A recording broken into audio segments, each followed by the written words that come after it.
بسم اللہ الرحمن الرحیم۔ منہج کارپوریشن جدہ برائے پروڈکشن و ڈسٹریبیوشن آپ حضرات کی خدمت میں قصص الانبیاء کا مبارک سلسلہ پیش کرنے کی سعادت حاصل کر رہا ہے۔ اب آپ اس مبارک سلسلے کا 11واں حلقہ سماعت فرمائیں۔ دو وجوہات مفسرین کرام نے لکھی ہیں۔ ایک وجوہات تو یہ لکھی ہے کہ اس علاقے میں بے حد بھگیاڑ تھے۔ جس علاقے میں یعقوب علیہ السلام کا ڈیرا تھا تو اس علاقے میں کثرت کے ساتھ یہ جانور جو ہے نا جی پائے جاتے تھے، اور وہ کبھی کبھی بکریوں کے ساتھ ساتھ اس کے چرواہوں کو بھی نقصان پہنچاتے تھے، مار دیتے تھے، لے جاتے تھے۔ تو حضرت یعقوب علیہ السلام نے ان حالات کے پیش نظر جو ایک عام خطرے کی بات تھی وہ ذکر کر دی، ورنہ اس میں کوئی ایسی بات نہیں تھی۔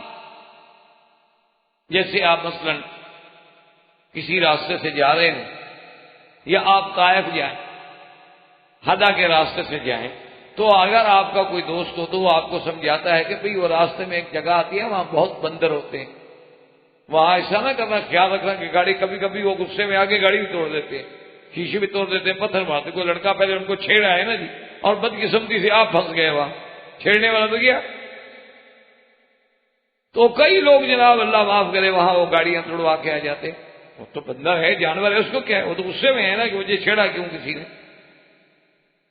تو یہ مانا ہو، اچھا آپ گئے اور آپ کو راستے میں کوئی بندر نظر نہ آئے تو نہ آئے، یہ تو ایک یعنی ایک واقعہ۔ جیسے آپ کسی راستے سے گزرے وہاں سانپ زیادہ ہو تو آپ آدمی کہہ دیتا ہے کہ بھئی یہ ذرا خیال رکھنا سانپ ہوتے ہیں اس علاقے میں، ایک محاورہ۔ اللہ مہربانی کرے آپ کو کوئی ایک سانپ بھی نظر نہ آئے تو ضروری تو نہیں نا کہ وہاں آپ کو ہر وقت سانپ بیٹھا ہوا تھا آپ کے انتظار میں۔ اس لیے کہتے ہیں یعقوب علیہ السلام نے جو فرمایا تھا وہ بھی ایسے حالات کے اعتبار سے کہ اس علاقے میں یہ جرائم اور یہ جانور پائے جاتے تھے، اور وہ اکثر ایسی وارداتیں کر لیا کرتے تھے، اور جب وہ بستی میں آگے کر جاتے تھے یہ تو خود جنگل میں جا رہے تھے، اس لیے یعقوب علیہ السلام نے فرمایا۔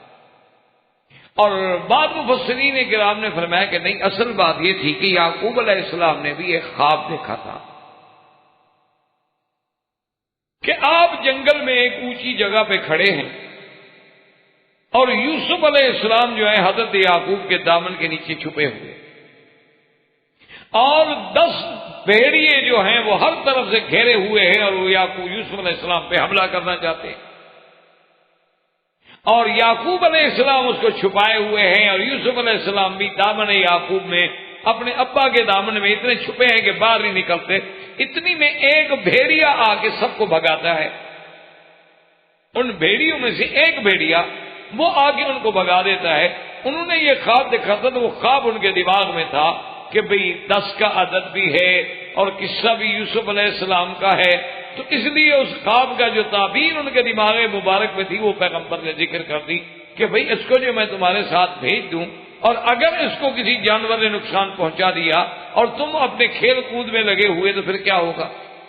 تو نے کہا کہ نہیں ابا جان آپ فکر نہ کریں، ہم جماعت ہیں، ہم پورا فکر۔ اب جناب جب یوسف علیہ السلام کو لے کے چلے تو اب قرآن پاک تو صرف اتنی بات کہتا ہے کہ فَلَمَّا ذَهَبُوا بِهِ وَأَجْمَعُوا أَن يَجْعَلُوهُ فِي غَيَابَتِ الْجُبِّ وَأَوْحَيْنَا إِلَيْهِ لَتُنَبِّئَنَّهُم بِأَمْرِهِمْ هَٰذَا وَهُمْ لَا يَشْعُرُونَ۔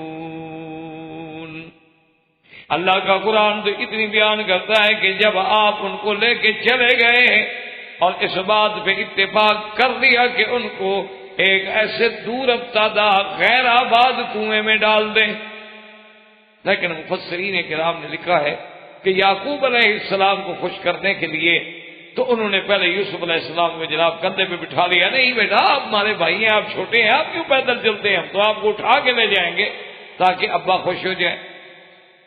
اور جب والد کی نظروں سے دور ہو گیا تو جناب وہ جو اٹھا کے جا رہا تھا اسے پھینک دیا، چلو۔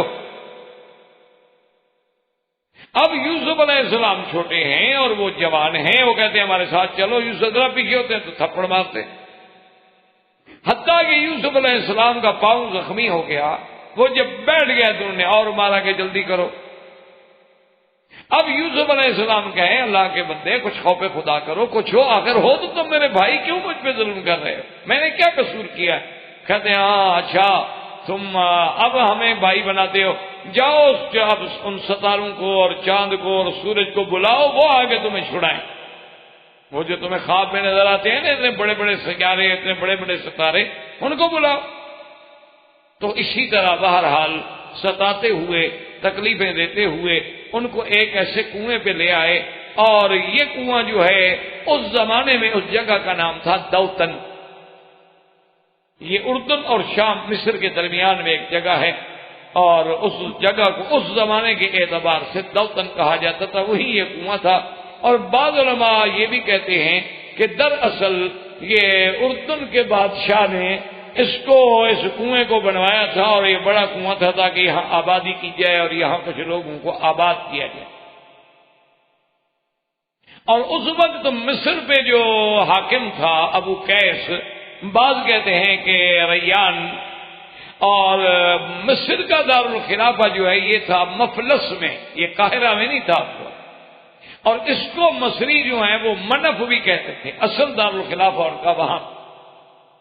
اور یہ شام اور مصر کے درمیان میں جبرون کا مقام تھا جہاں حضرت یوسف علیہ السلام پیدا ہوئے تھے. تو یہ دوتن میں جو کنواں تھا یہ اوپر سے تو تنگ تھا, اندر سے بہت وسیع تھا.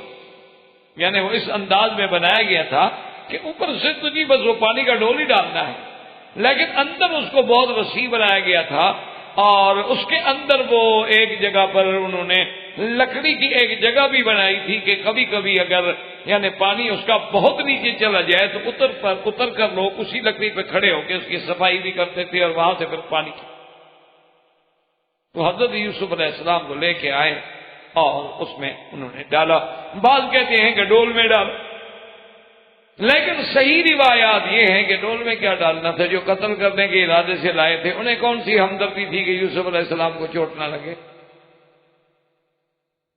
انہوں نے دھکا دیا, لیکن اللہ نے جبریل علیہ السلام کی ذمہ داری لگائی, کیونکہ اللہ کے علم میں تو یوسف کا ایک مقام کہ اس کو آرام سے گرنے نہ دو, چوٹ بھی نہ لگنے دو, اور اس لکڑی پہ بٹھا دو. جبریل علیہ السلام کے لیے کیا مشکل تھا, انہوں نے آ کے بٹھا دیا. اب جناب یوسف علیہ السلام اس میں بیٹھے ہوئے ہیں, سوائے پانی کے کچھ نہیں. 3 دن 3 راتیں اکیلے یوسف علیہ السلام نے اس کنویں میں گزاری, اور نوجوان بچے اکیلے. اور بھائیوں نے علماء کہتے ہیں کہ وہ بھی جب تک انہوں نے کہا کہ بھئی یوسف علیہ السلام کے مسئلے میں ہم تسلی نہ کر لیں, اس وقت تک تو ہم نہیں جاتے. دیکھتے ہیں 2-3 دن, اور شکار کے لیے لوگ نکلتے تھے تو ہفتے جنگلوں میں رہتے تھے, کوئی نئی بات تو تھی. انہوں نے کہا یا تو 3-4 دن دیکھتے ہیں کہ بھی اندر کوئی چیز اس کو لڑ جائے, ڈس جائے اور مر جائے تو پھر ٹھیک ہے ہم دفن کر دیں گے, یا چلو یقین ہو گیا نا بھی یوسف علیہ السلام ختم ہو گیا. یا اگر کوئی قافلہ آتا ہے اور لے جاتا ہے پھر بھی ہمیں تسلی ہو جائے گی کہ کوئی اس کو لے گیا. تو اب جناب یہ ہوا کہ ایک قافلہ گزرا, اور یہ قافلہ جو ہے یہ مصر کی طرف جا رہا تھا. اور سابقہ کتابوں میں ہے کہ اس زمانے میں یہ خشک میوہ جو ہے نا جی, جیسے فستق ہے یعنی یہ نیجا, بادام, اور یہ پستہ وسطہ اور سنوبر, یہ چیزیں لے کے جاتے تھے اور وہاں پہ وہ لے کے جا رہے تھے. ان نے آدمی بھیجا کہ جا کے پانی لے آؤ. وہ آیا, جب اس نے ڈول ڈالا, بڑے بڑے ڈول ہوتے تھے اور وہ رسیوں کے ذریعے اونٹوں سے کھینچے جاتے تھے. تو یوسف علیہ السلام ڈول میں بیٹھ گئے, بچے تھے وہ جہاں باہر نکلے تو اسے دیکھو تو حیران رہے, کہا اتنا خوبصورت بچہ. وجاءت سیارۃ فارسلوا واردہم فادلی دلوہ قال یا بشرا ھذا غلام واسروہ بضاعۃ واللہ علیم بما یعملون. اب جناب انہوں نے جب دیکھا اسے کہا بھائی مبارک ہو, یہ تو اللہ نے ہمیں ایک ایسا خوبصورت غلام دے دیا ہے, یہ جو ہم سامان لے کے جا رہے ہیں تو سب سے قیمتی چیز تو یہ ہے بکنے. اتنا خوبصورت غلام، اور ہماری تو بس سب سنے گئے چاندی ہو گئی، ہم جا کے مصر میں بیچ دیں گے۔ اور اسی اسنا میں بعض علماء فرماتے ہیں کہ بھائی جو تھے پہلے آ گئے ابے کے پاس، ابھی یوسف علیہ السلام کنویں میں تھے، لیکن قرآن مقدس جو ہے وہ تقدیم تاخیر کا قائل نہیں ہوتا کہ ہر بات کو تقدیم تاخیر سے ذکر کیا جائے یا ترتیب سے، مقصد تو ایک واقعہ کا بیان کرتا ہے۔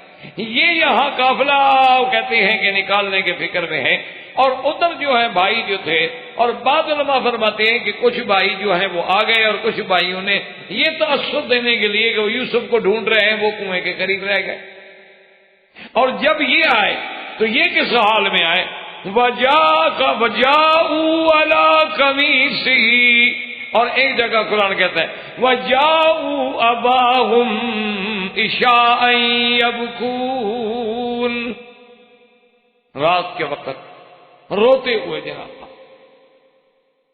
علماء نے لکھا کہ رات کو کیوں آئے، اس لیے کہ تھے تو جھوٹے رونے والے، سچے رونے والے میں اور جھوٹے رونے والے میں تو بڑا فرق ہوتا ہے۔ اب ایک آدمی ویسے آنسو بہا رہا ہو بہانہ کر کے، اور ایک آدمی حقیقتاً رو رہا ہو تو بڑا فرق ہے، وہ تو آدمی دیکھنے والا سمجھ جاتا ہے کہ یار یہ تو مکر کر رہا ہے، کہاں ہے۔ تو اس لیے اب رات ہوگی تو ہمارے چہروں پہ نظر نہیں پڑے گی نا اچھی طرح، اس زمانے میں کوئی اتنی بڑی لائٹیں تو تھی نہیں، دیہات تھا، کریا تھا، اور رات کی اندھیرا جو ہے نا کچھ ہمارے گناہ پہ پردہ ڈالے گا تاکہ ہمارے چہرے کی کیفیت دیکھ کر بھی تو یعقوب علیہ السلام نہ بھاپ جائے نا، اس لیے جناب وہ شام کو آئے ہوتے۔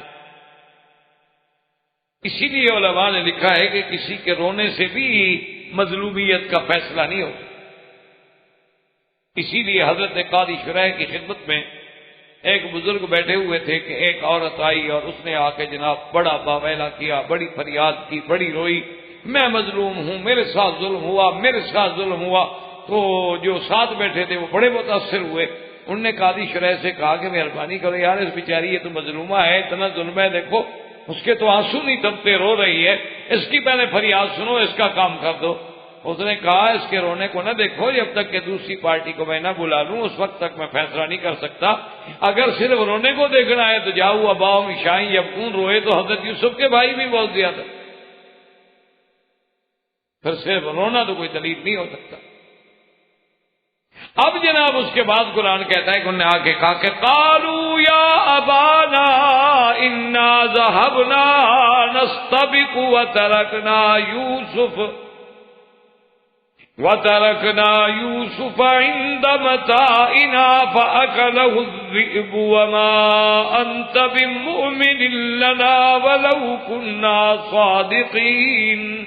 کہنے لگے ابا جان ہم گئے، ہم نے آپس میں اصل میں وہاں دوڑ میں مقابلہ کیا، نستبق استباق سباق سے، کہ ہم نے دوڑ کے لیے مقابلہ کیا اور یوسف علیہ السلام کو بٹھایا کہ بھی سامان یہاں پڑا ہے، ہم تو مقابلے میں دوڑتے ہیں کون پہلے پہنچتا ہے، کون جلدی آتا ہے، تم سامان کا خیال رکھنا۔ ہم دوڑ میں لگ گئے اور خدا کی قدرت یہ ہے کہ وہاں ایک بھیڑیا آیا اور یوسف علیہ السلام کو اٹھا کے لے گیا۔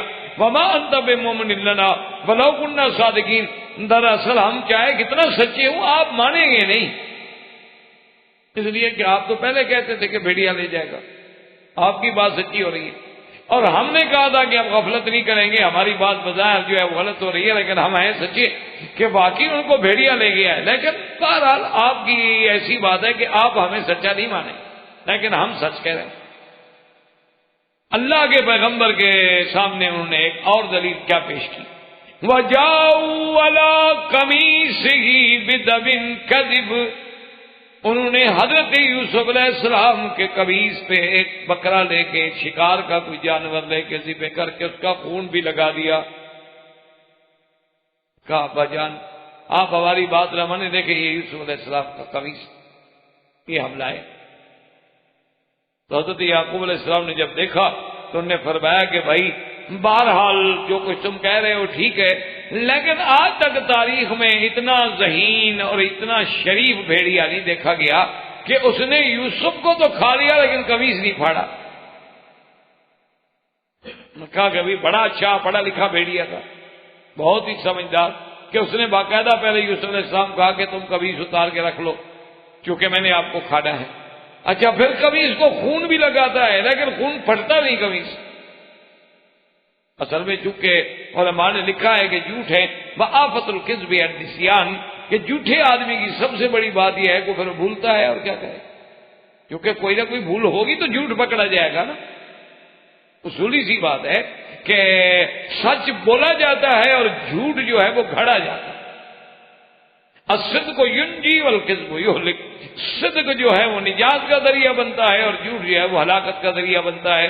تو اس لیے اب جھوٹ تو بولا، لیکن جھوٹ بولنے کے لیے بھی تو جناب بڑے طریقے، اور پھر ایک جھوٹ کے لیے کئی جھوٹ بولنے پڑتے ہیں۔ انہوں نے بھی کئی بنائے، قمیص لائے، اس کو خون لگایا، لیکن جھوٹ جھوٹ ہے۔ اللہ کے نبی نے کہا قال بل سولت لکم انفسکم امرا فصبر جمیل واللہ المستعان علی ما تصفون۔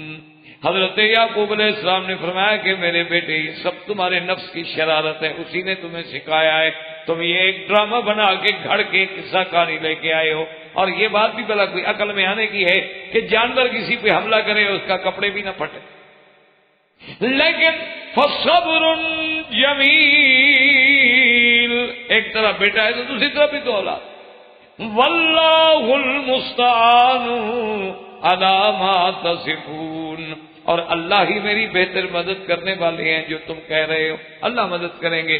آخر جو حقیقت ہے وہ تو واضح ہوگی ایک دن، لیکن بہرحال میرے پاس صبر جمیل کے علاوہ کوئی۔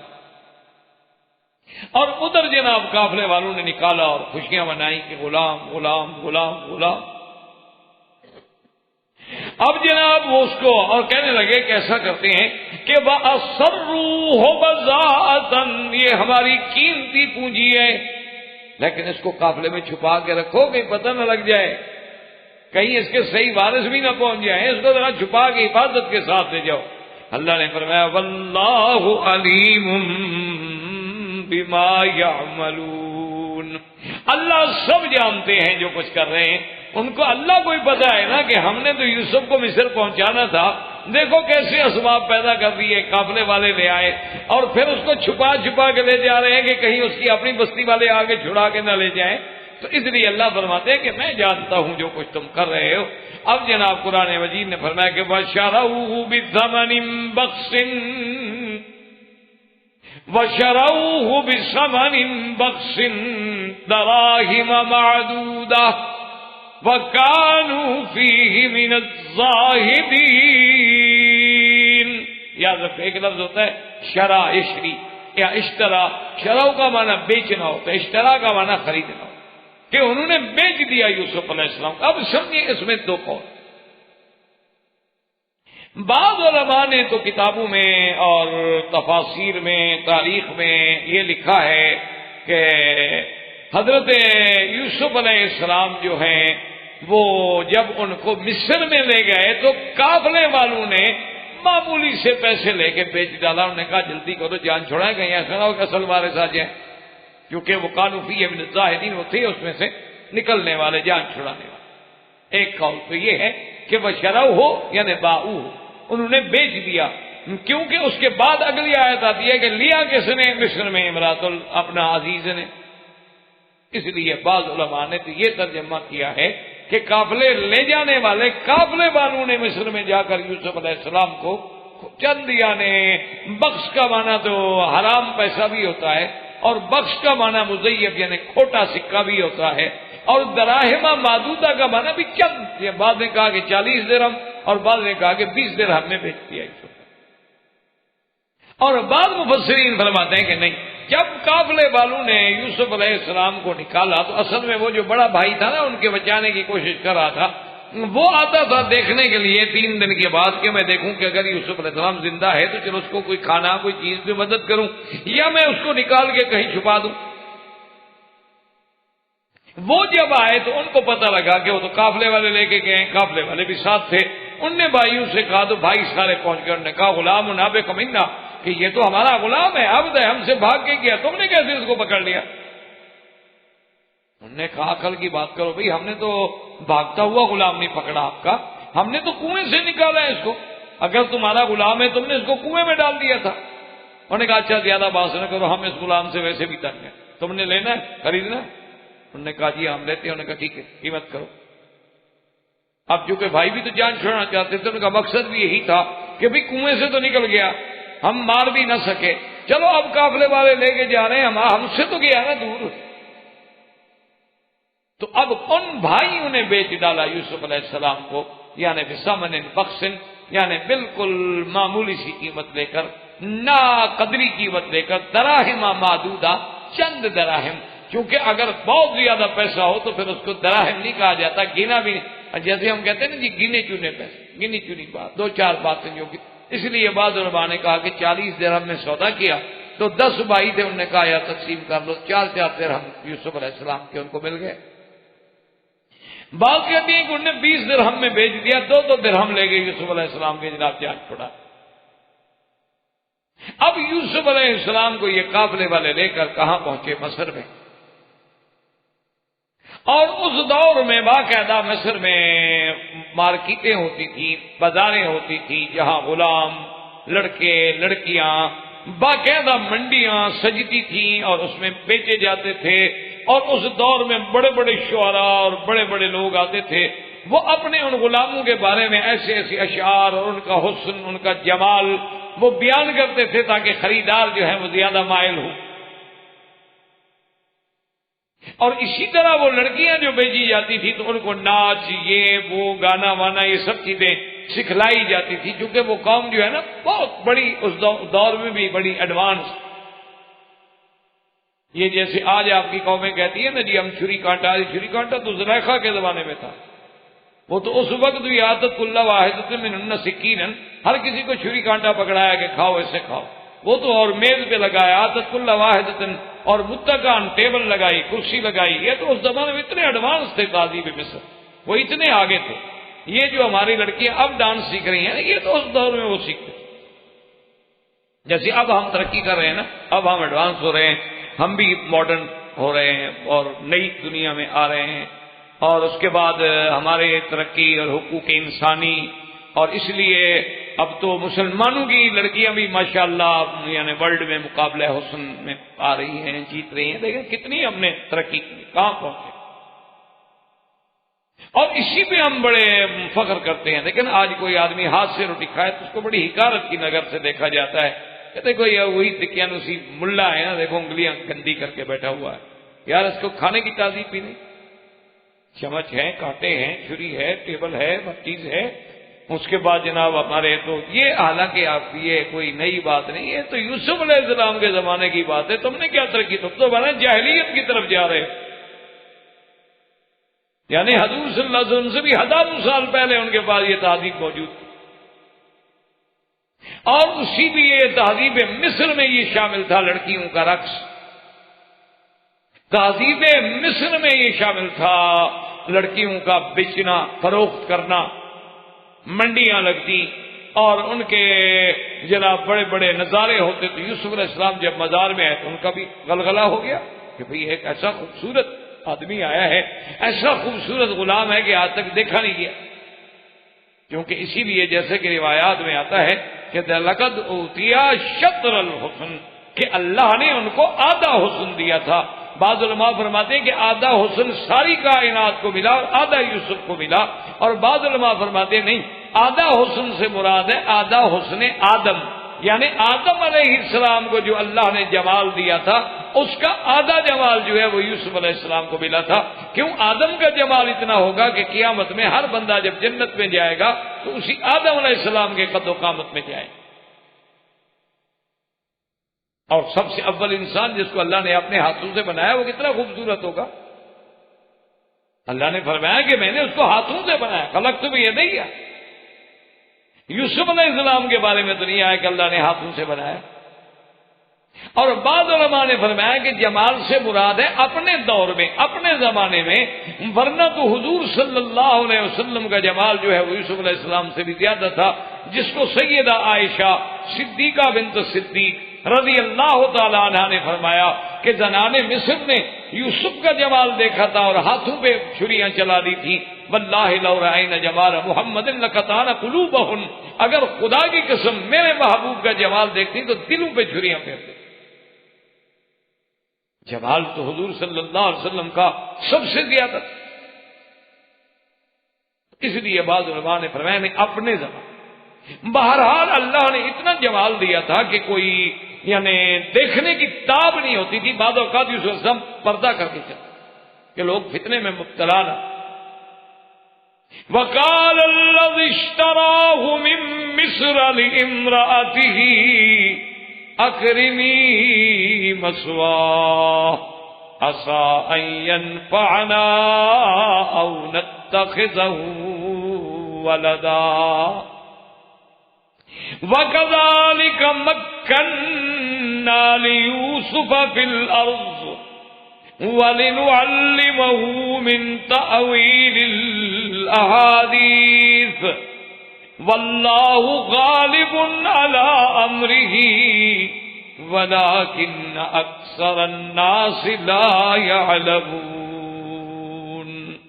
اللہ پاک قرآن میں فرماتے ہیں کہ الَّذِي اشْتَرَاهُ، جس نے یوسف کو خریدا وہ کون تھا؟ عزیز مصر. یاد رکھو یہ عزیز مصر جو ہے یعنی اس دور میں یہ وزیر خزانہ تھا، وزیر مالیہ. اور اس کی بیوی جو ہے بعض علماء نے کتابوں میں لکھا ہے اس کا نام راعیل ہے، اور بعض علماء نے کتب سابقہ کی روشنی میں لکھا ہے کہ اس کا نام زلیخا ہے. اصل یاد رکھیں کہ نام اس کا راعیل تھا اور زلیخا لقب. دونوں روایتیں جو ہیں وہ درست. اس عورت کا نام راعیل تھا اور زلیخا اس کا لقب تھا. اور یہ اس وقت کا جو بادشاہ تھا ابو قیس، اس کے بہن کی بیٹی تھی اور وزیر خزانہ کی بیوی تھی. تو حضرت یوسف علیہ السلام کو مصر کی بازار میں اس دور کے وزیر خزانہ نے خریدا. بعض علماء فرماتے ہیں کہ انہوں نے جو بیچنے والے تھے انہوں نے کہا کہ پتہ ہے کہ عزیز اس کی ہم نے کیا قیمت لگائی ہے؟ اس نے کہا مانگو، کیا قیمت مانگتے ہو؟ اس نے کہا ایک دفعہ تو اس کا وزن کریں گے ہم مسک کے ساتھ، مشک کے ساتھ، اتنی مشک، اور دوسری دفعہ ہم اس کا وزن کریں گے چاندی کے ساتھ. وہ دو گے تو پھر ہم دیں گے ورنہ ہم نہیں دیں گے. اس نے کہا لے. تو اس نے اتنے پیسے ادا. اور جب یوسف علیہ السلام کو خریدنے کے بعد لے گئے تو اپنی بیوی سے کہا کہ دیکھو یوسف علیہ السلام کا اکرمی مثوا ہو، یعنی اس کا بہت احترام رکھنا، اس کا بہت خیال کرنا. عسیٰ ینفعنا، ہو سکتا ہے اللہ اس کے ذریعے ہمیں کوئی نفع پہنچا دے، یا یہ ہے کہ چلو اتنا خوبصورت بچہ ہے ہم اس کو بیٹا ہی بنا لیں.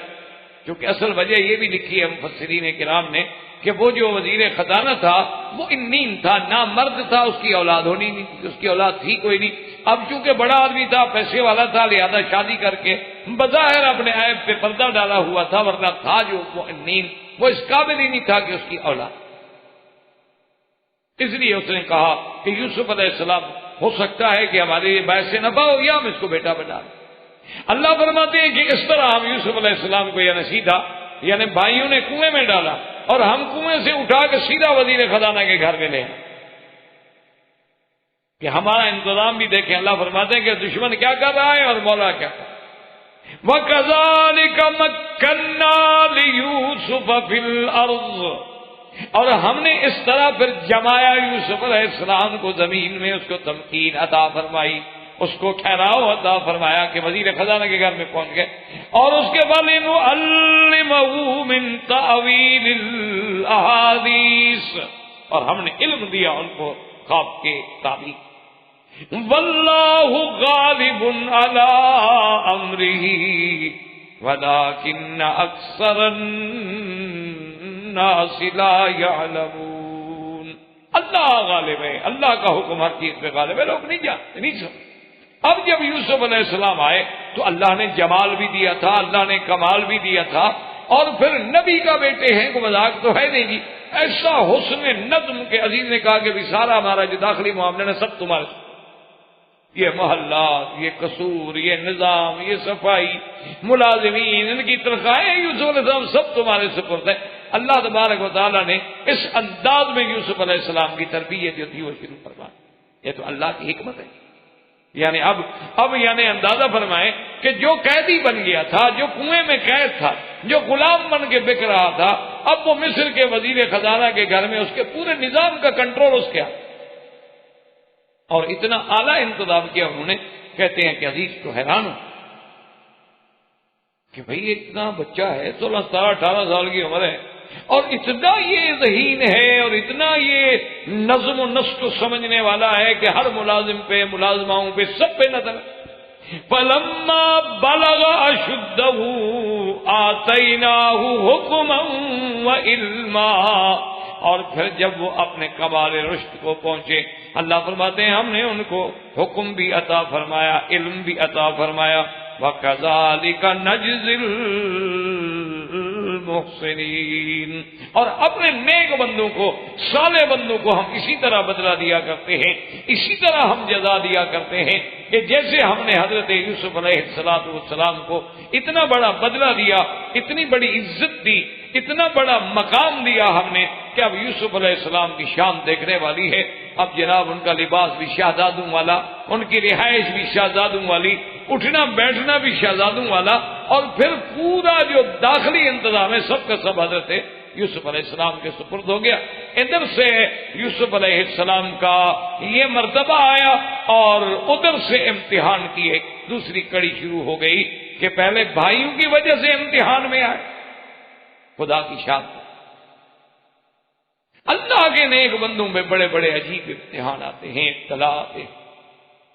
پہلے بھائیوں کی وجہ سے اتنے بڑے امتحان سے گزرے کہ اللہ کا نبی حضرت یعقوب اپنے گھر میں بیٹھے ہوئے آنسو بہا رہے ہیں اور اپنے بھائی قتل کرنے کے ارادے سے لے آتے ہیں. بھائی مارتے ہیں اور بھائی اندھے کنویں میں، جنگل کے غیر آباد کنویں میں پھینک کے چلے جاتے ہیں. پھر اور ابتلا آتا ہے کہ ایک نبی کا بیٹا ہو کے غلام بن گیا. یہ کوئی معمولی بات نہیں ہوتی کہ کسی کو غلام بنا دیا جائے. نبی کا بیٹا ہو کے غلام بنے اور غلام ہو کے بازاروں میں بکے. اچھا، اب اللہ نے تھوڑی سی رحمت فرما کے جگہ دے دی، سکون آیا تو اب جناب بی بی زلیخا کا امتحان شروع ہو گیا. تو حضرت یوسف علیہ السلام پہ عجیب ابتلاءات کے دور گزرے ہیں. زندگی باقی تو باقی. وما علینا الا البلاغ وآخر دعوانا الحمدللہ رب العالمین. برادران اسلام، واجب الاحترام بزرگوں، دوستوں، عزیز نوجوانوں، قصص الانبیاء علیہم الصلاۃ والسلام کے ضمن میں سیدنا یوسف علیہ السلام کے بارے میں ہم پڑھ رہے تھے. درس سابقہ کا تعلق جو ہے وہ بھی قصہ یوسف علیہ السلام کے ساتھ تھا، اور بات یہاں تک پہنچی تھی کہ حضرت یوسف علیہ السلام کو بھائیوں نے کنویں میں ڈال دیا اور ایک قافلہ اتفاق سے گزرا. جو قافلہ جو ہے جانب اردن سے مصر کی طرف جا رہا تھا اور جس کے پاس چیزیں تھی، تجارتی قافلہ تھا بیچنے کے لیے، اور انہوں نے جب کنویں سے ڈول ڈالا تو یوسف علیہ السلام نکلا. اب اللہ تبارک و تعالی نے وہاں ایک آیت مبارک میں فرمایا کہ وہ شروہ بثمن بخس دراہم معدودہ وَكَانُوا فِيهِ مِنَ الزَّاهِدِينَ، کہ انہوں نے بیچ ڈالا. بخس کہتے ہیں حرام، اور دراہمہ معدودہ مانا چند درہم، یعنی چند کھوٹے سکوں کے عوض میں بیچ ڈالا، اور تھے اس سے وہ جان چھڑانے والے، وہ چاہتے تھے کہ بک جائے. اب اس میں دو قول تھے. ایک قول تو یہ تھا کہ بھائیوں نے بیچ ڈالا، اور ایک قول یہ تھا کہ قافلے والوں نے حضرت یوسف علیہ السلام کو بیچ ڈالا. لیکن اصل بات جو تحقیق ہے محققین کرام کی، یعنی کتب سابقہ کو سامنے رکھتے ہوئے، اللہ کے قرآن کو سامنے رکھتے ہوئے، وہ یہ ہے کہ یہ دونوں دفعہ یوسف علیہ السلام کو بیچا گیا. یعنی جب وہ کنویں سے نکلے تو بھائی تو انتظار میں تھے نا، پتہ کر رہے تھے کہ یوسف علیہ السلام یا تو بھی کنویں میں مر جائیں گے، یا اگر کوئی کنویں سے انہیں نکالتا ہے تو ہو سکتا ہے بھاگ کے پھر گھر پہنچ جائے تو آ کر والد کو قصہ سنا دیں. تو وہ اس انتظار میں نگرانی کرتے. انہوں نے جب دیکھا کہ قافلے والے نکال کے لے جا رہے ہیں تو نے کہا چلو ایک کام تو ہو گیا کہ قافلے والے نے نکال دیا، لیکن دوسری بات یہ ہے کہ پتہ نہیں اب قافلے والے نگرانی نہ کریں، خیال نہ رکھیں، یوسف علیہ السلام آخر بچہ ہے، جوانے دوڑ جائے۔ تو اس لیے وہ آئے اور انہوں نے کہا کہ بھئی یہ تو ہمارا غلام ہے، بھاگا ہوا ہے ہم سے، تم نے کیسے پکڑ لیا؟ انہوں نے کہا ہم نے تو کوئی چوری نہیں کی، ڈول ڈالا تھا۔ اس نے کہا نہیں۔ تو قافلے والوں نے بھی سوچا کہ چلو بھی اچھا ہے، بجائے جھگڑا لمبا کرنے۔ انہوں نے کہا کہ تم یہ غلام بیچو گے؟ انہوں نے کہا ہاں بیچیں گے، بالکل بیچیں گے، لیکن ایک بات کا خیال رکھنا، یہ غلام ہے بڑا بھاگنے والا، کہیں بھاگ نہ جائے آپ سے۔ یعنی وہ اصل میں تو اپنا کام پکا کر رہے تھے کہ کسی طرح جائے یوسف۔ اچھا، اب اس پیسے کو اللہ نے حرام کیوں کہا؟ وَشَرَوْهُ بِثَمَنٍ بَخْسٍ، کہ انہوں نے بیچ ڈالا حرام مال سے۔ تو ثمن بخس کہنے کا مطلب یہ تھا، بات سمجھیں، کہ بھی یوسف علیہ السلام تو غلام نہیں ہے نا، وہ تو آزاد ہیں، وہ تو نبی کے بیٹے ہیں، تو ان کو غلام بنا کے بیچا جائے تو اس سے بڑا حرام پیسہ کیا ہوگا کہ ایک غیر غلام کو غلام بنا کر، آزاد کو غلام بنا کے بیچ دیا جائے تو پیسہ تو حرام ہو گیا۔ اب جناب جب وہ قافلے والے لے گئے تو انہوں نے جا کے مصر کے بازار میں پھر یوسف علیہ السلام کی بولی لگائی، اور اس دور میں مصر میں باقاعدہ بازار لگتے تھے جہاں لڑکے، لڑکیاں، غلام، جاریہ سب فروخت ہوتے، اور حضرت یوسف علیہ السلام کی بھی بڑی بولی لگی، کیونکہ اتنا خوبصورت، اتنا جمال۔ تو بعض علماء نے یہ لکھا ہے کہ بعض لوگوں نے تو یہ بولی لگائی کہ بھئی یوسف علیہ السلام کو ایک پلڑے میں کھڑا کر دو اور ایک پلڑے میں ہم مشت وزن برابر کر کے دے دیتے ہیں۔ بعض لوگوں نے کہا کہ ایسا کرتے ہیں کہ ایک طرف یوسف علیہ السلام کو کھڑا کر لیں اور ایک طرف خالص حریر کا کپڑا جو ہے نا برابر کا وزن میں لے لو، اور بعد انہوں نے کہا کہ بھئی ایسا کرتے ہیں کہ ایک طرف یوسف علیہ السلام کو کھڑا کریں اور ایک طرف جو ہے چاندی وزن کا دیں۔ تو بہرحال یہ تو سارے اقوال ہیں جس کو قرآن پاک نے ذکر نہیں کیا کہ کتنے میں بیچے گئے، کتنے میں خریدے گئے۔ قرآن پاک نے وہ واقعہ بیان کیا ہے کہ پہلا جو بھائیوں نے بیچا وہ تو دراہم معدودہ۔ اب جب یوسف علیہ السلام کو بیچا گیا تو سب سے زیادہ بولی لگانے والا جو تھا وہ عزیز مصر، اور اس زمانے میں مصر پہ عمالقہ کی حکومت تھی، اور اس زمانے میں جو بادشاہ تھا وہ تھا ریان ابن اسید، اور عزیز مصر جو ہے اس کا نام دو آئے ہیں کتابوں میں، قطمیر یا اتفیر، لیکن وہ کہلاتا تھا عزیز مصر، جیسے آپ کے ہاں کہلاتے ہیں وزیر خزانہ، وزیر تجارت، پھر تو نام کوئی نہیں لگتا، وزیر داخلہ، وزیر خارجہ، تو وہ بھی وزیر خزانہ جو تھا وہ عزیز کہلاتا تھا، اصل نام اس کا قطمیر یا اتفیر تھا، اور اس کی بیوی جو ہے اس کا نام زلیخا یا رائیل تھا، یا بعض علماء کہتے ہیں رائیل نام تھا اور زلیخا اس کا لقب۔ انہوں نے سب سے زیادہ بولی تھی اور خرید۔ اب اسی کو قرآن پاک جو ہے وہ ذکر فرماتا ہے کہ وَقَالَ الَّذِي اشْتَرَاهُ مِن مِّصْرَ لِامْرَأَتِهِ أَكْرِمِي مَثْوَاهُ، کہ جس نے خریدا مصر اس نے اپنی بیوی سے کہا کہ یوسف علیہ السلام کا خصوصی خیال رکھو، کیوں؟ عَسَىٰ أَن يَنفَعَنَا أَوْ نَتَّخِذَهُ وَلَدًا، کہ ہو سکتا ہے کہ یہ بچہ ہمارے نفع کا ذریعہ بن جائے۔ کیونکہ اس نے دیکھا کہ اتنا ذہین، ذکی، اور پھر یوسف علیہ السلام جس کے بارے میں صحیح روایات میں آیا ہے کہ اعطی شطر الحسن وجدته سدسہ، صحیح روایات میں آتا ہے کہ اللہ نے یوسف علیہ السلام کو آدھا حسن دیا، اور حسن کا چھٹا حصہ جو ہے آپ کی دادی کو ملا تھا، کیونکہ یوسف علیہ السلام ابن یعقوب، اور یعقوب علیہ السلام جو ہیں وہ اسحاق کے بیٹے ہیں، اور اسحاق ابراہیم الخلیل کے بیٹے۔ تو اسحاق کی والدہ جو ہے بی بی سارہ، وہ بھی تو اپنے زمانے میں سب سے زیادہ خوبصورت ہو، نساء العالمین۔ لیکن اس کے ساتھ ایک بات یاد رکھیں کہ اللہ نے یوسف علیہ السلام کو اس میں تو کوئی شبہ نہیں ہے کہ جمال عطا فرمایا، اور اگر نصف جمال ملا یوسف علیہ السلام کو اور نصف جمال ملا کائنات کے تمام اللہ کی مخلوقات کو، تو اس کا مطلب تو یہ ہوا کہ یعنی وہ ہمارے آقا سرکار دو عالم صلی اللہ علیہ وسلم سے بھی جمال میں زیادہ ہوں۔ تو اس لیے ایک مسئلہ سمجھ لیں، اس کے مفسرین نے، محدثین نے اور علماء کرام نے، اللہ ان کے محنتوں کو قبول فرمائے، انہوں نے کئی جواب دیے۔ انہوں نے کہا پہلی بات ایک بات یاد رکھ لیں، اصولی بات، کہ جزوی فضیلت جو ہے وہ کبھی کسی کلی فضیلت کو متاثر نہیں کر سکتی۔ کیا مانا؟ ایک آدمی میں ایک فضیلت ہوتی۔ اللہ نے داؤد علیہ السلام کو آواز دیا، اب ان کے آواز کا اتنا حسن تھا، اتنا اس میں تاثیر تھی، اتنا اس میں درد تھا کہ جب آپ زبور پڑھتے تھے نا، پرندے اڑتے ہوئے بھی کھڑے ہوتے، اور جب آپ زبور پڑھتے تھے تو مچھلیاں پانی سے باہر آ جاتی۔ ایک خاص چیز ہے اللہ نے عطا فرمائی۔ اسی طرح اللہ تبارک و تعالی نے ایوب علیہ السلام کو صفت صبر سے نوازا۔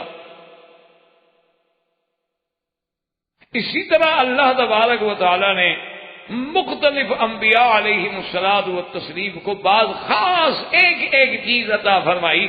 اس لیے کسی نے بڑا خوب کہا ہے کہ اللہ نے حسن تو عیسیٰ کو بھی دیا، اللہ نے کمال تو موسیٰ کو بھی دیا، لیکن یہ ہے کہ اگر ان تمام کمالات کا مجموعہ دیکھا جائے تو وہ محمد رسول اللہ صلی اللہ علیہ وسلم کی ذات۔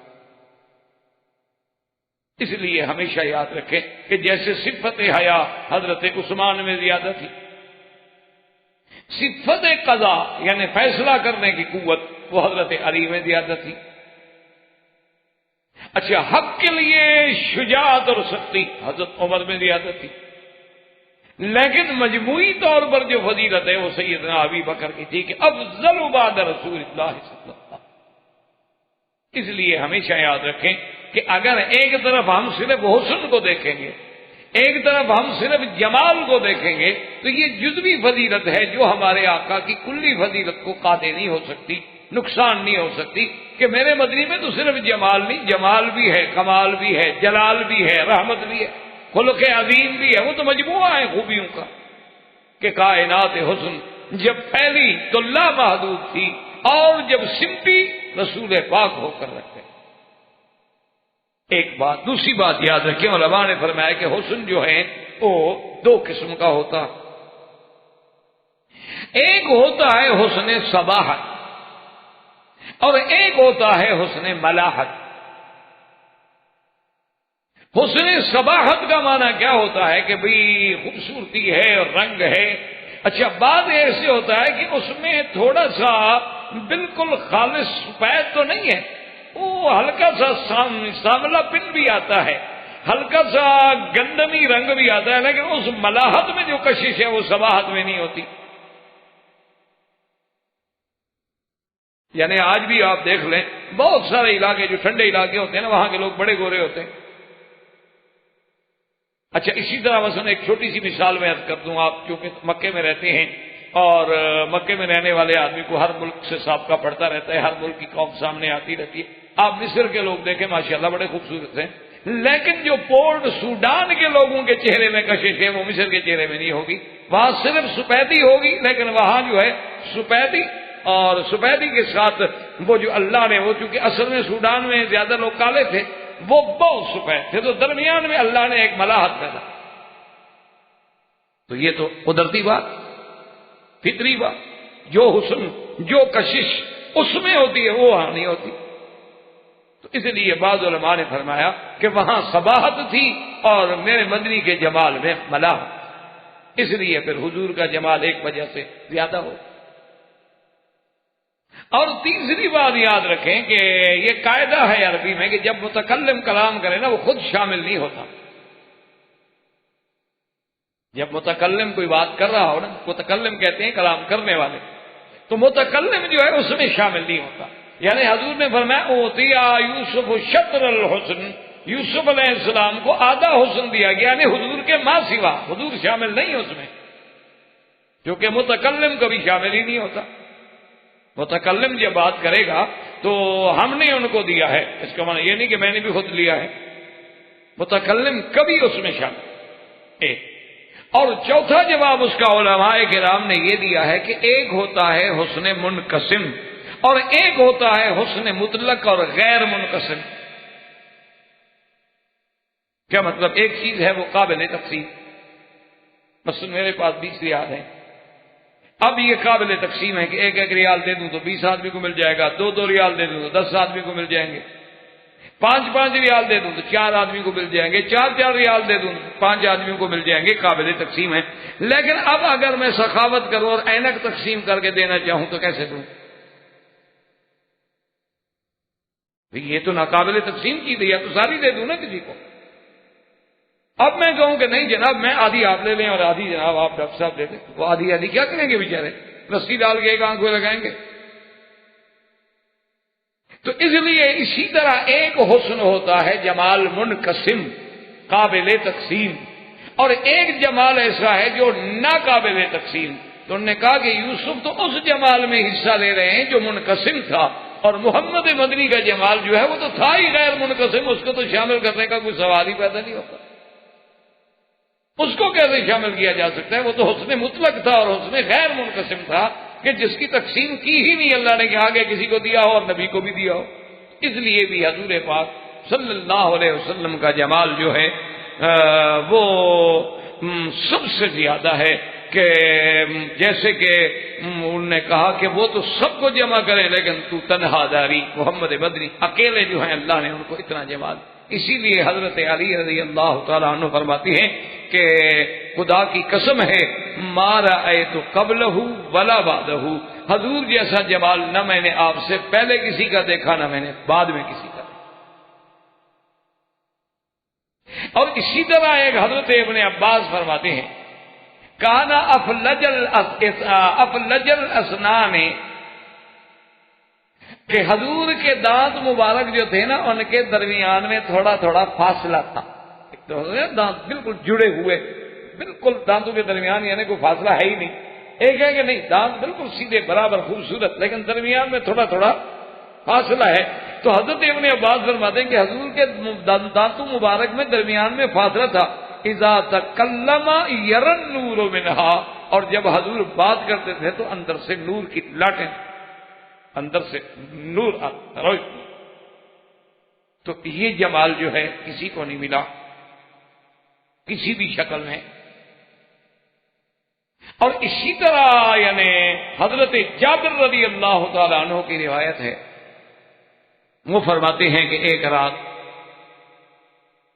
سرکار دو عالم صلی اللہ علیہ وسلم بھی گزر رہے تھے اور 14ویں کا چاند کھلا تھا. تو کہتے ہیں کہ انا انظر الى القمر و الى وجه رسول اللہ صلی اللہ علیہ وسلم، میں کبھی چاند کو دیکھتا تھا کبھی محمد مدنی کے چہرے کو دیکھتا تھا، لیکن کہتا ہے خدا کی قسم میرے نبی کے چہرے کا مقابلہ چاند کا نور بھی نہیں کرنا. اسی لیے سیدہ عائشہ نے فرمایا تھا کہ ایک تو لوگوں کا سورج ہے اور ایک میرا سورج ہے. لنا شمس وللآفاق شمس، کہ ایک میرا سورج ہے ایک لوگوں کا سورج ہے. فرمایا ان کا سورج تو صبح طلوع ہوتا ہے اور میرا سورج طلوع ہی رات کو ہوتا ہے. یعنی جب اندھیرا چھا جاتا ہے دنیا کا سورج بے نور ہو جاتا ہے تو میرے مدنی کا چہرہ چمک اٹھتا ہے. اسی طرح بعض روایات میں یہ بھی آیا ہے کہ بی بی عائشہ فرماتی ہیں کہ ہم گھر میں کوئی کام کر رہے ہوتے، کوئی سلائی کر رہے ہوتے، کوئی کپڑا سی رہے ہوتے، اتفاق سے سوئی گر گئی، اندھیرا ہے، لائٹ تو ہوتی نہیں تھی، دیے جلائے جاتے تھے. اچھا کبھی دیا جلانے کے لیے بھی وہ نہ گھی ہوتا تھا نہ تیل ہوتا تھا. تو اب اگر حضور تشریف لے آتے اور حضور بات فرماتے تو اتنی روشنی ہوتی کہ ہم وہ چیز اٹھا لیتے تھے. تو یہ جمال جو ہے جمال محمد مصطفیٰ ہے اور اس کا مقابلہ دنیا کا کوئی جمال نہیں کر سکتا. رخ مصطفیٰ ہے وہ آئینہ کہ ایسا دوسرا آئینہ وہ نہ کسی کی بزم خیال میں نہ دکان آئینہ ساز میں. یہ تو ایسا جمال ہے کہ جس کا کوئی تصور بھی. لیکن حضرت یوسف کا جمال بھی تمام دنیا میں سب سے زیادہ ہوتی ہے شطر.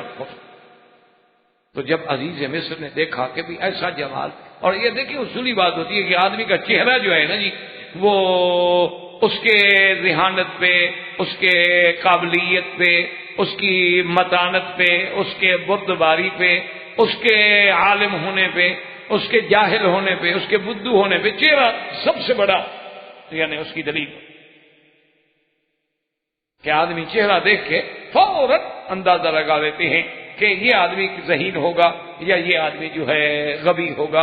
اور خاص طور پہ یہ عرب لوگ جو ہیں یہ اس قیافے میں تو یہ بہت بڑے ماہر ہوتے ہیں. یہ اتنے ماہر ہوتے ہیں قیافے کے کہ آپ حیران ہو جائیں گے. ایک دفعہ میں پرانی بات ہے ریاض میں گیا، ایک بازار سے میں گزر رہا تھا تو ایک بوڑھا بدو یعنی بالکل جیسے خالص کھیت عرب ہوتے ہیں نا عربی، وہ اٹھا اور بڑی محبت سے مجھے ملا. اور اس کے بعد اس نے مجھے بٹھایا اپنی دکان پہ. قہوہ وغیرہ بھی عرب ہوتے ہیں، فیاض ہوتے ہیں، عربوں میں تو اللہ نے ایک جواہر رکھے ہیں. اور اس کے فوراً بعد مجھے پوچھا کہ باب العمرہ میں فلاں جگہ پر ایک عالم ہے پاکستانی، وہ درس دیتے ہیں اور پگڑی باندھتے ہیں، تم ان کے لڑکے تو نہیں ہو؟ میں نے کہا وہ تم جانتے ہو ان کو؟ انہوں نے کہا ہاں وہ جو پگڑی باندھتے ہیں شیخ خیر محمد ان کا نام ہے، باب العمرہ سے نیچے اترو تو سین میں ان کا بہت بڑا حلقہ ہوتا ہے اور وہ اپنے اسی پاکستانی لباس میں ہی ہوتے ہیں، اور تم ان کے بیٹے ہو؟ میں نے کہا ہاں. میں نے کہا ابھی تمہیں کیسے پتہ لگ گیا؟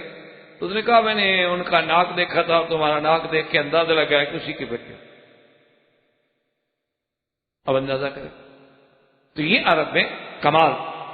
اسی لیے حضرت اسامہ اور زید اس کے بارے میں حضور کے زمانے میں بہت لوگ جو تھے نا نعوذ باللہ اللہ معاف کرے، وہ تہمت لگاتے تھے کہ وہ غلام ہے اور غلام ہے اور غلام ہے، کوئی کچھ کہتا کوئی کچھ کہتا. ایک دن اتفاق ایسا ہوا کہ حضرت اسامہ اور حضرت زید یعنی باپ بیٹے دونوں باپ بیٹے جو تھے حرم میں سو رہے تھے، اور کپڑا ایسے پہنا ہوا تھا کہ کپڑا تھا نا چھوٹا کہ پاؤں پہ ڈالتے ہیں تو سر ننگا ہوتا ہے، سر پہ ڈالتے ہیں تو پاؤں ننگے ہوتے ہیں. تو ان دونوں نے اپنے پاؤں چھوڑ دیے اور ابا کی بدن پہ کپڑا لے لیا، سر پہ بھی کپڑا لے لیا. تو ایک عرب کا آرابی گزرا جو قیافہ شناس تھا، تو اس نے جب دونوں کے پاؤں کو دیکھا تو کہنے لگا بازو ہو من بازن، معلوم ہوتا ہے یہ پاؤں ایک دوسرے سے ملتے ہیں، یہ باپ بیٹا ہی لگتے ہیں. تو حضور کو جب پتہ لگا نا حضور بڑے خوش. حالانکہ یہ مانا یہ نہیں کہ قیافے کی بات ضروری مانی جائے، لیکن ان کے نزدیک تو قیافہ حجت تھا نا کافروں کے نزدیک، ہمارے نزدیک چاہے حجت نہ ہو. اس لیے حضور صلی اللہ علیہ وسلم خوش ہوئے کہ چلو اعتراض کرنے والوں کو تو جواب مل گیا نا. تصدیق ہو گئی کہ قائف جو ہے وہ کہہ رہا ہے کہ یہ دونوں پاؤں جو ہے آپس میں ملتے ہیں. اور یہ فطری بات ہے. اللہ تبارک و تعالیٰ نے ہر بہت بڑے بڑے آپ نے دیکھا ہوگا کہ بعض بڑی بڑی قومیں ہیں، بڑے بڑے قبیلے ہیں، ان میں خاص طور پہ ایک علامت آتی ہے، وہ علامت چلتی رہتی ہے سارے قبیلے میں اور قبیلہ اسی سے پہچانا جاتا ہے. تو یہ اللہ کی شان ہوتی ہے. تو اب حضرت یوسف کو دیکھا، آخر وہ وزیر تھا، کوئی چھوٹا بچہ تو نہیں تھا. اس نے پہچان لیا کہ بھئی اس میں کوئی نہ کوئی جوہر ہے.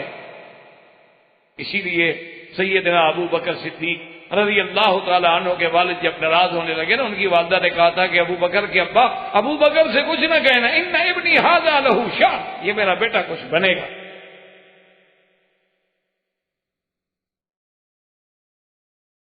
تو اب جناب جب اس نے کہا کہ ان کا بڑا بڑا خیال رکھنا، خصوصی نگہداشت، خاطر مدارات، یہ ہمارے لیے ہو سکتا ہے اللہ کوئی نفع کا ذریعہ بنا دے، یا ہم اس کو خود بیٹا ہی بنا لیں، چونکہ وہ اس کا بیٹا کوئی نہیں تھا.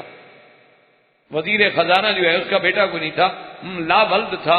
بلکہ بعض کتابوں میں کتب سابقہ میں یہ بھی آتا ہے کہ وہ تھا ہی انی، نہ مرد تھا اولاد کے قابل ہی نہیں.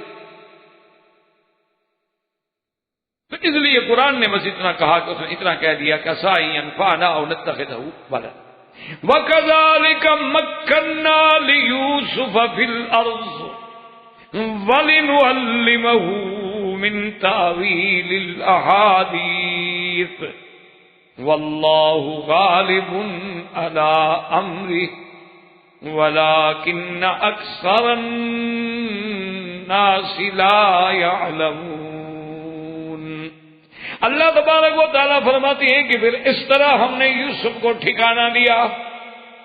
کہ لوگ تو سوچ رہے ہیں نا کہ ایک طرف بھائی پکڑ رہے ہیں، مار رہے ہیں، کنویں میں پھینک رہے ہیں، کھوٹے پیسوں میں بیچ رہے ہیں، بازاروں میں بولیاں لگ رہی ہیں، لیکن اللہ کی تقدیر اپنے فیصلے کر رہی ہے کہ کیسے ہم نے اس کو مصر میں پہنچایا، کیسے ہم نے اس کو وزیر کے گھر میں داخل کر دیا، کیسے ہم نے اس کو علم دیا باتیں کرنے کا کہ کیسے بات کی جاتی ہے، کیسے مخاطب کیا جاتا ہے۔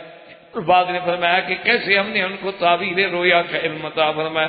اللہ فرماتے ہیں واللہ غالب علی امری، اللہ تبارک و تعالی جو ہے وہ اپنے امر پہ، اپنے ہر چیز پہ غالب ہیں، لیکن لوگ نہیں سمجھتے۔ وہ تو سمجھ رہے ہیں کہ ہم نے یوسف کو نکال دیا، ہم نے یوسف کو باپ سے دور کر دیا، ہم نے یوسف کو بیچ دیا، اب یوسف لوگوں کی نوکریاں کرتا پھرتا ہوگا، وہ پتہ نہیں کس حال میں ہوگا، لیکن وہ یہ نہیں جانتے کہ میرا مولا اسے کس ترتیب سے لا رہے ہیں اور کہاں پہنچانا چاہتے۔ وَلَمَّا بَلَغَ أَشُدَّهُ آتَيْنَاهُ حُكْمًا وَعِلْمًا، اللہ نے فرمایا کہ جب حضرت یوسف علیہ السلام اپنے کمال عقل کو پہنچے، بعض علماء فرماتے ہیں 33 سال، اکثر علماء فرماتے ہیں کہ 40 سال، اللہ فرماتے ہیں ہم نے ان کو حکمت بھی اور علم بھی عطا فرمایا۔ تو بعض علماء نے فرمایا کہ یہیں سے اشارہ ہے نبوت کا کہ حکم بھی دیا اور ہم نے علم بھی دیا۔ وَكَذَلِكَ نَجْزِي الْمُحْسِنِينَ، اور اللہ فرماتے ہیں کہ صرف یوسف پہ موقوف نہیں، ہم اپنے صالح بندوں کو اسی طرح بدلہ دیا کرتے ہیں۔ تو ہم نے اس کو علم بھی دیا، ہم نے اس کو حکم بھی دیا۔ اب یوسف علیہ السلام نے تو چند دنوں کے اندر جناب پورے منسٹر کے گھر کا جو نظام تھا نا سارا اپنے کنٹرول میں لے لیا، اور حیران ہو گیا وزیر کہ اتنا اچھی ترتیب سے یوسف علیہ السلام چلا رہے ہیں میرے گھر۔ اب جناب یوسف علیہ السلام کے لیے ایک اور امتحان شروع ہوا، اور وہ امتحان یہ تھا کہ امراۃ العزیز جو ہے اس کے دل میں یوسف علیہ السلام کے حسن نے، جمال نے اتنا اثر کیا کہ وہ حضرت یوسف علیہ السلام کو نعوذ باللہ ان پہ عاشق ہو گئی، اور انہیں اپنے راستے پر بہلانے کے لیے اس نے اب حرب استعمال کرنا شروع۔ اس کو قرآن کہتا ہے وَرَاوَدَتْهُ الَّتِي هُوَ فِي بَيْتِهَا عَن نَّفْسِهِ وَغَلَّقَتِ الْأَبْوَابَ وَقَالَتْ هَيْتَ لَكَ قَالَ مَعَاذَ اللَّهِ إِنَّهُ رَبِّي أَحْسَنَ مَثْوَايَ إِنَّهُ لَا يُفْلِحُ الظَّالِمُونَ۔ اب اللہ کے قرآن کو سمجھیں، قرآن کہتا ہے وَرَاوَدَتْهُ، راودت کا معنی ہوتا ہے کسی کو بہلانا، کسی کو پھسلانا، کسی کو اپنی طرف مائل کرنا مراودہ سے۔ لیکن یہاں مشکل بات یہ ہے، ایک بات رکھیں کہ وراودت ہو یہ مفاعلہ ہے، اور جب باب مفاعلہ ہو تو وہ دونوں طرف سے ہوتا ہے، ایک طرف سے نہیں ہوتا۔ کیا مطلب؟ مزاربہ یعنی مفاعلہ، اس نے بھی مارا اس نے بھی مارا، دونوں نے ایک دوسرے کو مارا۔ مخاصمہ، اسی لیے آپ دیکھتے ہیں نا ملاکمہ کہ وہ جناب اس نے بھی مارے مکے اس نے بھی مارے مکے، ملاکمہ ہو گیا۔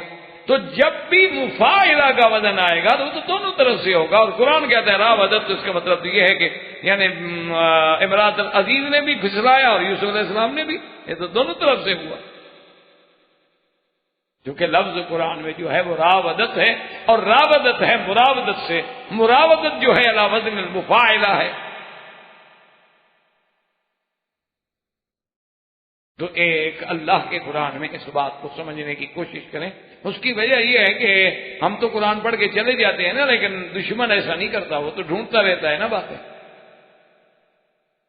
ہم نے تو بس قرآن پڑھنا ہوتا ہے نا زیادہ سے زیادہ تبرک کے لیے، یا ہم نے قرآن پڑھنا ہوتا ہے کہ ذرا بھی صبح کو منزل پڑھ لو تو کہتے ہیں پیسے شیسے اچھے مل جاتے ہیں، روٹی میں برکت ہوتی ہے، رزق میں بھی فراخی ہو جاتی ہے، ہم تو اس لیے قرآن پڑھتے ہیں۔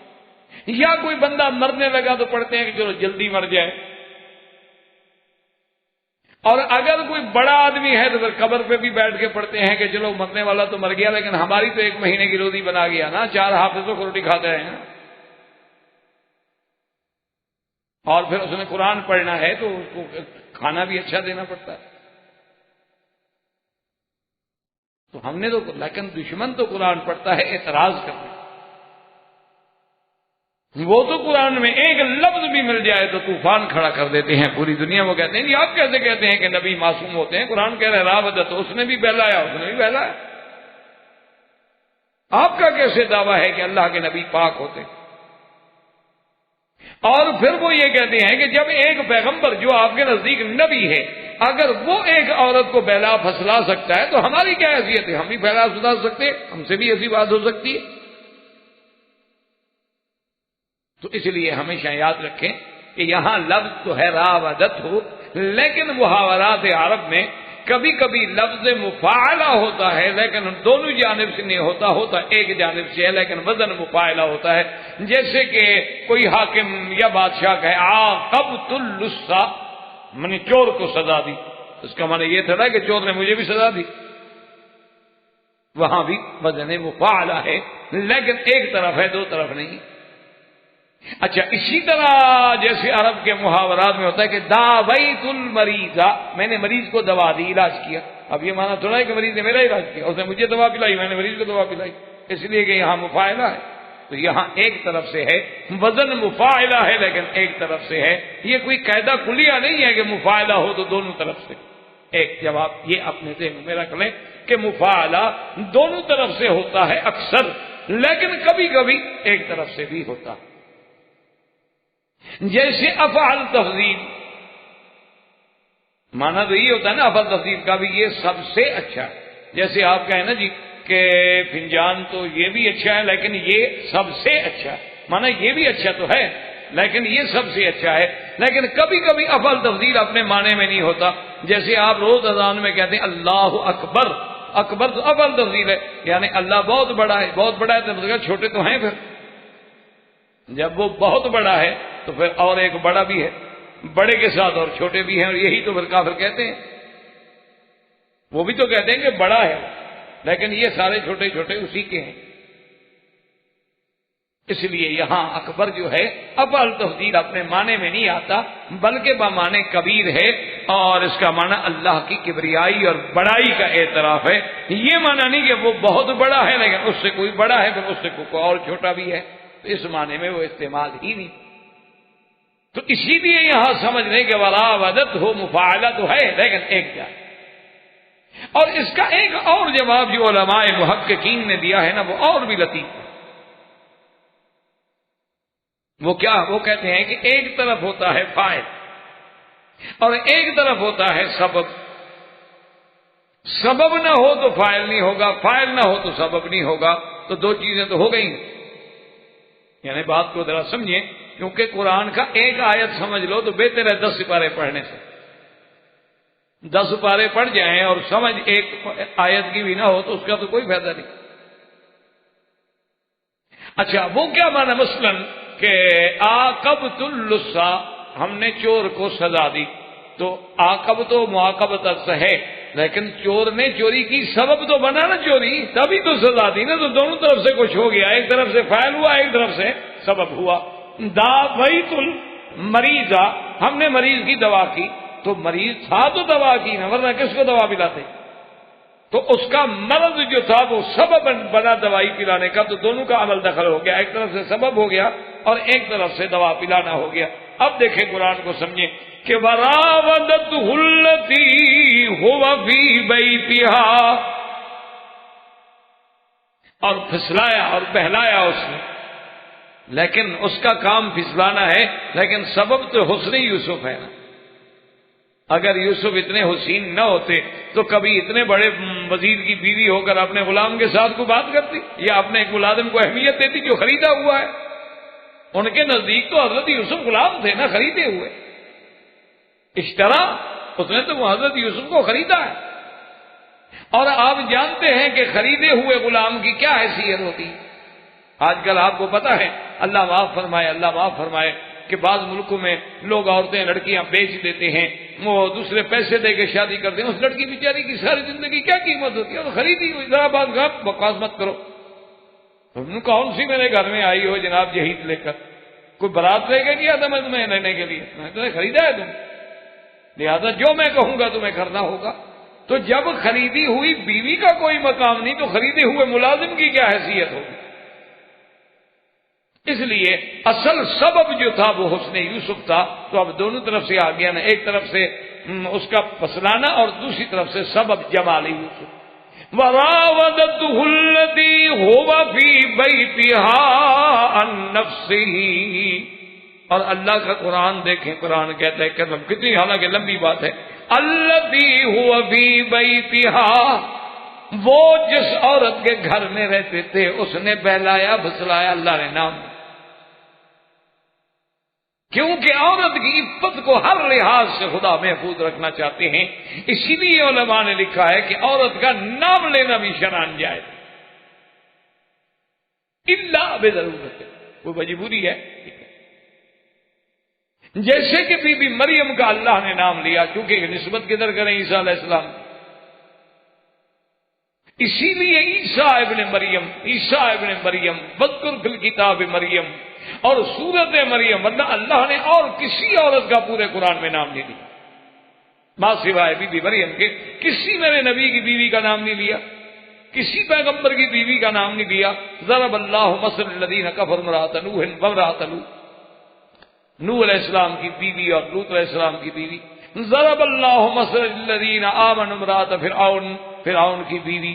یا نساء النبی لستن کاحد من النساء یا ایھا النبی قل لازواجک وبناتک ونساء المؤمنین یا آدم اسکن انت وزوجک الجنہ، کسی جگہ نام نہیں۔ واوحینا الی ام موسیٰ قالت لاختہ قصیہ فبصرت بہ عن جنب، سوال نہیں پیدا ہوتا کہ نام۔ اور آج کل یعنی آپ دیکھیں کہ دشمن نے ایک ایک چیز کا کتنا گہرا مطالعہ کیا ہے، اور آج سب سے بڑا یعنی اعزاز ہی یہ ہوتا ہے کہ عورت کا نام جو ہے وہ باقاعدہ لکھا جائے اور نام کے ساتھ اسے بلایا جائے، اور پھر نام بھی ڈھونڈ ڈھونڈ کے رکھے جاتے ہیں۔ اس لیے نہیں ڈھونڈ کے رکھے جاتے کہ بھی نبی کی بیویوں کے نام ڈھونڈ لیں، بیٹیوں کے نام ڈھونڈ، نہیں، مقصد یہ ہے کہ ایسے نام ڈھونڈیں گے کہ جن میں جدت بھی ہو اور جن میں تازگی بھی ہو اور جس میں حسن و لطافت کی تصویر بھی ہو اور جس نام کے لینے میں کشش بھی ہو۔ حالانکہ اسلام کہتا ہے عورت کے تو نام پہ بھی پردہ، اس لیے قرآن نے اب دیکھو حالانکہ کتنی بڑی بات تھی کہ اللہ کے نبی کو وہ نعوذ باللہ پٹڑی سے اتارنا چاہتی ہے، لیکن قرآن پھر بھی نام نہیں لے، حالانکہ اتنا بڑا جرم کر رہی، قرآن نے پھر بھی پردہ کہ وراودته التي هو في بيتها عن نفسه وغلقت الابواب وقالت هيت لك۔ اب پہلے تو اس نے جناب بہلایا پھسلایا کہ ہر وقت جناب بن سنور کے اس کے سامنے آنا، اس کے ساتھ جناب بڑی پیار کی لطافت کی باتیں کرنا یوسف علیہ السلام سے، اور بار بار یوسف علیہ السلام کو دیکھنا، اور ہر انداز سے اس نے کوشش کی، جب دیکھا بھی یوسف علیہ السلام کو تو کوئی اثر ہی نہیں ہوتا۔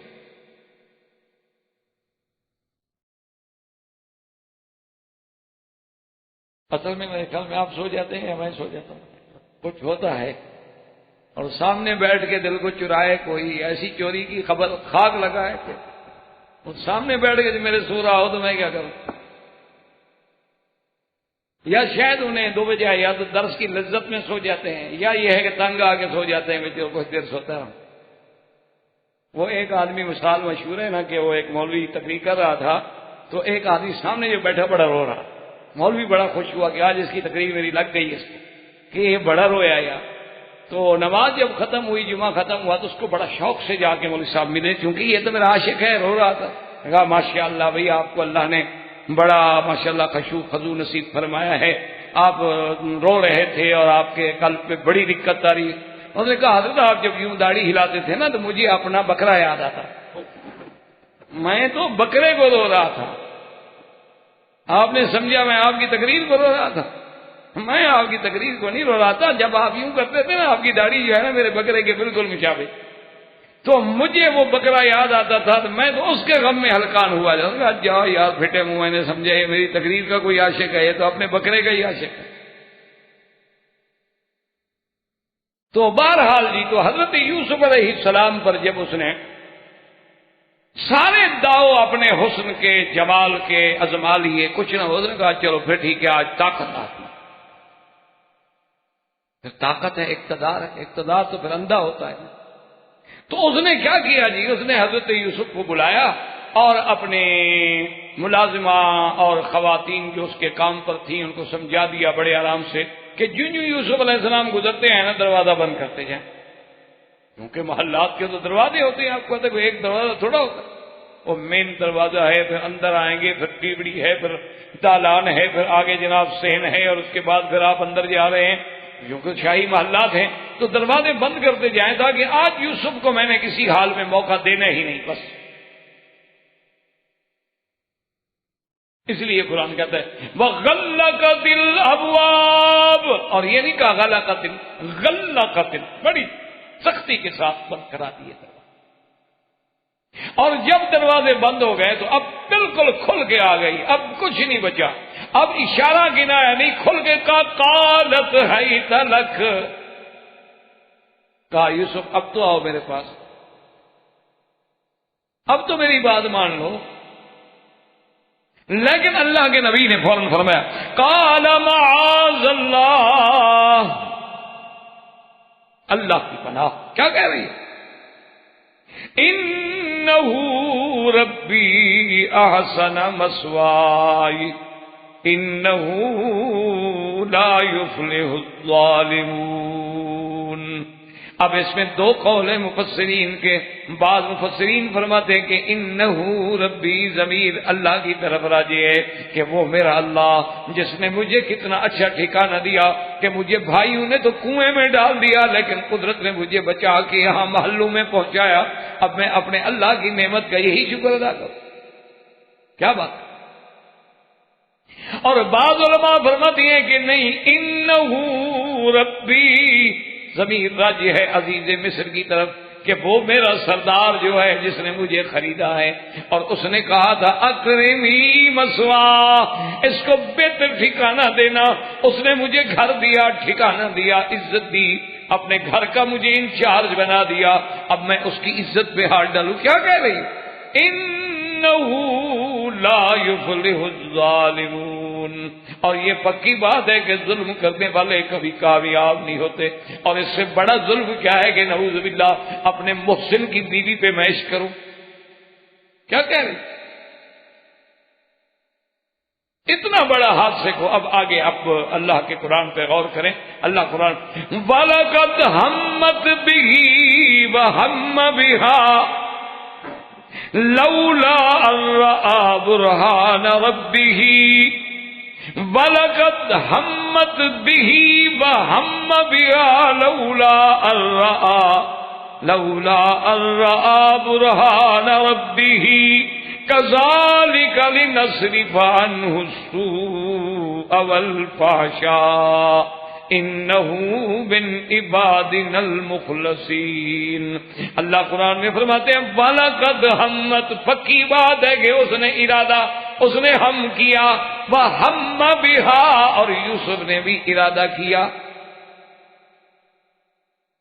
اب بات کو سمجھیں، یہ بہت بڑی مشکل آیت ہے اللہ کے قرآن میں، بڑے لوگوں کے یہاں اختلافات ہیں، اور بڑے علماء نے یہاں بڑے کسی خاص ایک ایک آیت میں کتابیں،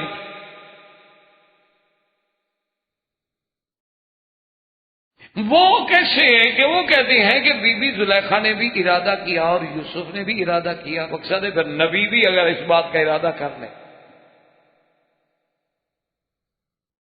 تو بڑا مسئلہ ہے۔ اللہ معاف فرمائے کہ نبی تو معصوم ہوتے ہیں، یعنی بی بی زلیخا، کیونکہ قرآن کہہ رہا ہے کہ بی بی نے ہمت، اور آگے وہی لفظ ہے ہمہ بہا، تو اس لیے اس پر جو لمبی بحثیں ہیں وہ تو میں نہیں کرنا چاہتا، اس لیے کہ اگر ہم صرف اسی آیت کے ابحاظ کو شروع کریں تو پھر 8-10 درس تو صرف اسی آیت پہ ہم پڑھتے رہیں، بیٹھے رہیں۔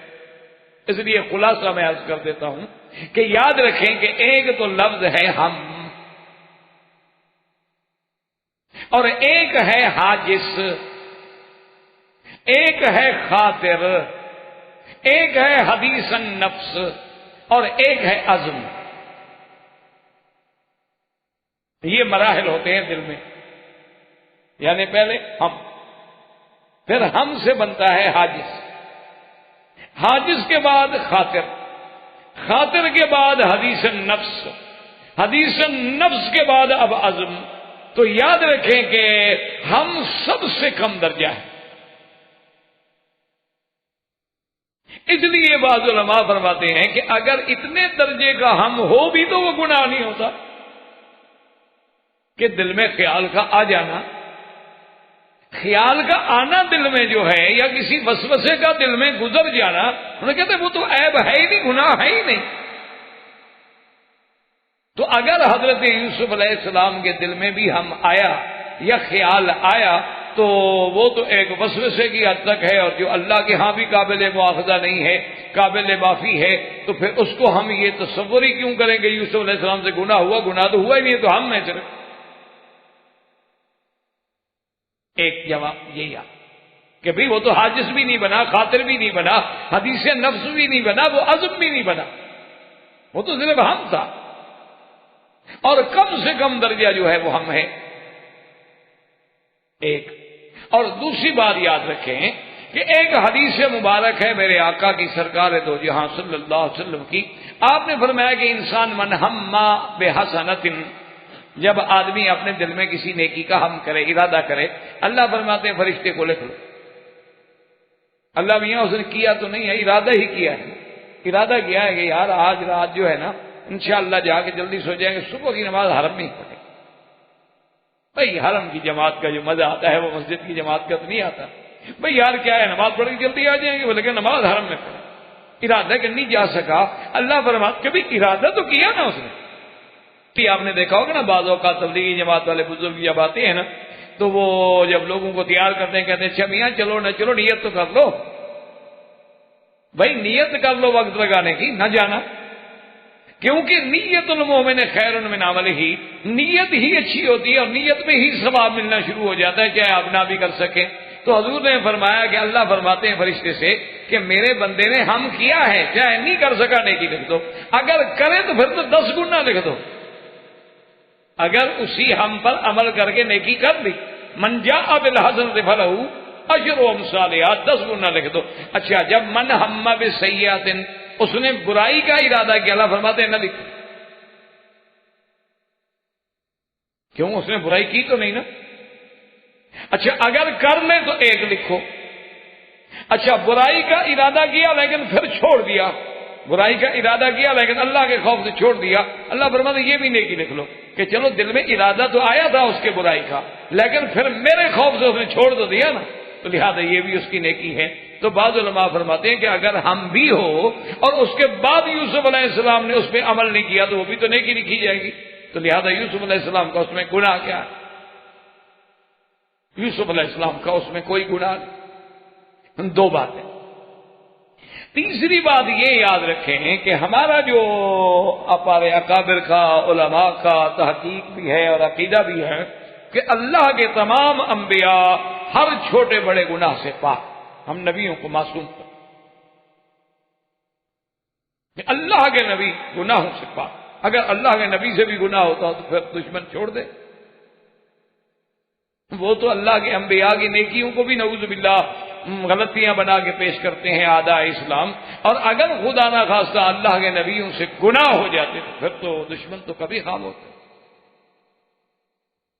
تو ہم جو ہے ہمارا یہ دعویٰ ہے کہ اللہ کے نبی معصوم ہیں، پاک ہیں، بڑے گناہوں سے بھی پاک ہیں اور چھوٹے گناہوں سے بھی پاک۔ اب جناب لفظ آ گیا کہ اللہ جو قرآن میں کہہ رہے ہیں، تو اب اس کو سمجھیں۔ تو اس ہمارے علماء یہ کہتے ہیں کہ وَلَقَدْ ہَمَّتْ بِهِ، تحقیق بی بی زلیخا نے تو ہم کیا، بس وہ کہتے ہیں یہ جملہ الگ ہے، وَلَقَدْ ہَمَّتْ بِهِ یہ جملہ مکمل ہو گیا کہ بی بی زلیخا نے تو ارادہ کیا، اس کا ارادہ ظاہر ہے۔ اب آگے پھر پڑھیں وَهَمَّ بِهَا لَوْلَا أَن رَّأَىٰ بُرْهَانَ رَبِّهِ، لولا امتناع کے لیے ہے کہ یوسف بھی ارادہ کرتے اگر برہان رب نہ دیکھ چکے ہوتے، چونکہ برہان رب دیکھ چکے تھے انہوں نے ارادہ بھی نہیں کیا.